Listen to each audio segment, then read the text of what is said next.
Subject है to measure displacement using LVDT।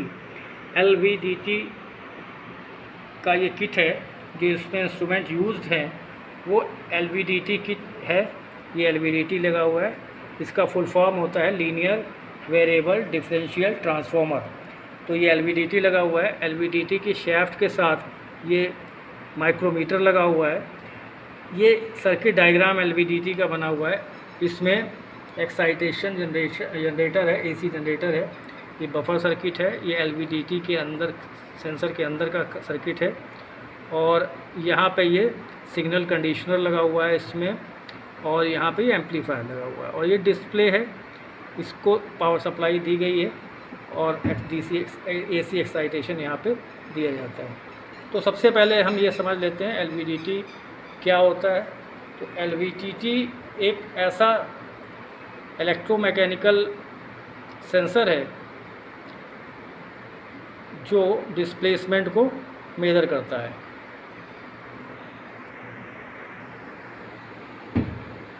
ये accurate measurement linear displacement के measure करता है, कन्वर्ट करता है लीनियर मूवमेंट को इलेक्ट्रिकल सिग्नल में।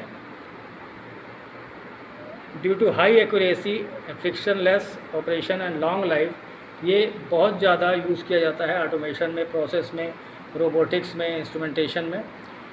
LVDT में के अंदर का जो सिस्टम है वो समझ लेते हैं। यहाँ पे ये जो सिग्नल ये जो सर्किट दिख रहा है ये LVDT के अंदर लगा हुआ है।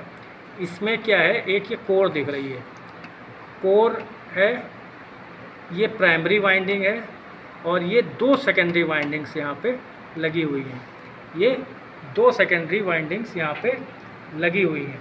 अब इसमें क्या है कि अगर कोर की पोजीशन सेंटर में है और यहाँ पे हम वोल्टेज वोल्टेज अप्लाई करते हैं, तो दोनों सेकेंडरी वाइंडिंग्स में सेम वोल्टेज, क्योंकि नंबर ऑफ टर्न सेम है दोनों सेकेंडरी के, सेम वोल्टेज इंड्यूस होगी। बस अंतर ये है कि दोनों वाइंडिंग्स सेकेंडरी साइड की एंटी सीरीज़ में जुड़ी हुई हैं। इसमें हम देख सकते हैं कि ये ऐसे जुड़ा हुआ है और इस तरीके से, यानी कि एक में करंट का डायरेक्शन अलग होगा, एक में करंट का डायरेक्शन अलग होगा, दोनों में सेम वोल्टेज इंड्यूस होगी। जब ये सेंटर में रहेगा कोर, तो जो सम है वोल्टेज इसका वो 0 रहेगा, क्योंकि इसकी डायरेक्शन उल्टी है।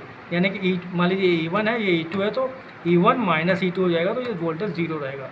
यानी कि ये जो कोर की पोजीशन को इंडिकेट कर रहा है। कोर सेंटर में है तो 0 वोल्टेज है। अगर कोर को हम इधर या उधर किसी भी डायरेक्शन में शिफ्ट करेंगे तो हमारा वोल्टेज प्लस में और माइनस में चेंज होगा। तो हमारी कोर की जो डिस्प्लेसमेंट है वो वोल्टेज के फॉर्म में यहाँ पे कंडीशन सिग्नल कंडीशन रेक्टिफायर और फिल्टर्स के थ्रू होती हुई हमारे डिस्प्ले पे आ जाएगी।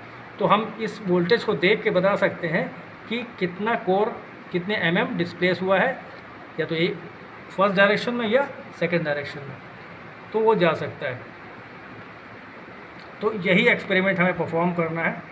यहाँ पे एक्साइटेशन जनरेटर है, ये वोल्टेज जनरेट करेगा, ये प्राइमरी में देगा, प्राइमरी में AC वोल्टेज आएगी, सेकेंडरी में वोल्टेज इंड्यूस होगी और E1 माइनस E2 के अकॉर्डिंग यहाँ पे वोल्टेज मिलेगी। इस वोल्टेज को हम वोल्टमीटर से मेज़र कर सकते हैं। तो जो हमारे कितने वोल्ट का सिग्नल है वो इस डिस्प्ले में आ रहा है, ये दिखाई पड़ेगा। लेकिन यहाँ पे जो कैलिब्रेट किया गया है हमारा डिस्प्ले वो mm में किया गया है। अब उसको हम चेक कैसे कर सकते हैं, ये जो हमारा माइक्रोमीटर लगा हुआ है इससे भी हम mm चेक कर सकते हैं फिज़िकली, और कितने mm यहाँ पे हो रहा है डिस्प्लेसमेंट वो देख सकते हैं। तो इसके लिए सबसे पहले हमें करना पड़ेगा कि अपने कोर को पोजीशन को सेंटर पे लाना है। तो सेंटर पे लाएंगे तो क्या होगा, जैसे मान लीजिए अभी माइनस दिखा रहा है, तो हम इसको सेंटर पे ला के 0 कर लेंगे, 0 वोल्ट डिस्प्ले आएगा।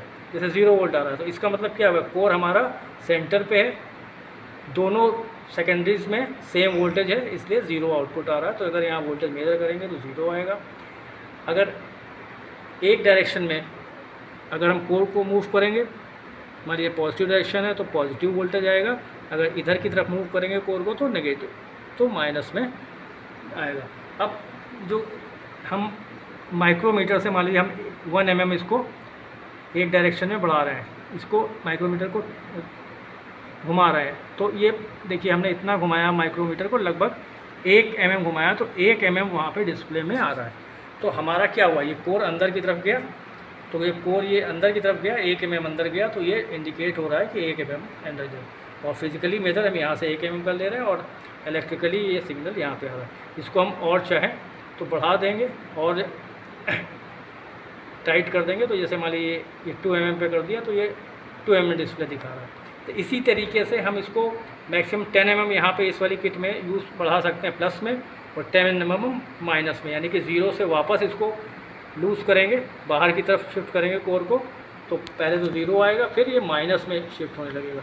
ये माइनस में 1 mm 2 mm ऐसे 3 mm, तो ये दोनों डायरेक्शन में डिस्प्लेसमेंट मेज़र करता है, प्लस में भी और माइनस में भी, और ये बहुत एक्यूरेट मेज़र करता है। इसमें सबसे बड़ी ड्रॉबैक ये होती है कि स्ट्रॉन्ग इलेक्ट्रिक फील्ड से या मैग्नेटिक फील्ड से इसको दूर रखा जाता है, क्योंकि ये ट्रांसफार्मर के प्रिंसिपल पे काम करता है, तो उसमें इलेक्ट्रोमैग्नेटिक जो फील्ड है वो अफेक्ट करती है इसकी वैल्यू को।